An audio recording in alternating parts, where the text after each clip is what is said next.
Action. Kuya Barok, hindi mo nakikita ang kalagayan ko, Kuya Barok. Nadisgrasya ako. Lahat ng pera na ipon ko, nauubos. Pati pa daw yung asawa ko. Nagkautang-utang nga sa ibang bansa para sa papagamot ko. Tapos sisingil mo pa ako sa ganitong kalagayan ko, Kuya Barok.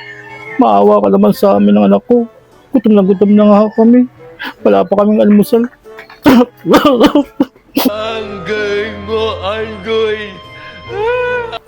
Action. Tay, bakit po? Bakit po ako magsisinungaling? Ang dami-dami ko ng pera. Ayun eh, mga bata. Sigurado ako, maraming pera yun. Tara, hiningihan natin.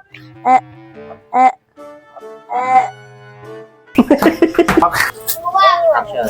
O sige, pero bago kita ilibre, dadagdagan muna natin itong perang to. Paano naman? Sige, Kylie, bigay mo na yung pera natin. Baka mangayayat pa yung dalawang bata. Sige, ate. Tara naman.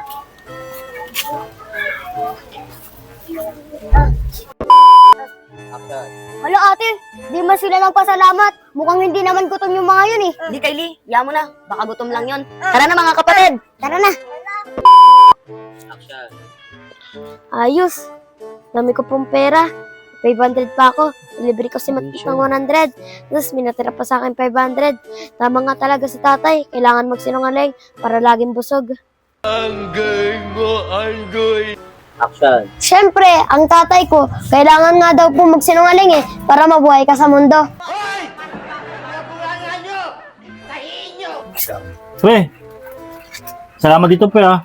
Pero huwag kang magalala, pre. Pag nipadala asawa ko, ikaw una kong babayaran. Buti, wala ang anak ko. Sayang. Bala ko pa masaya ko mga chichiro sa kalaki mi. Pero pagbalik ko na lang, pre. Hayop ka talaga! Ang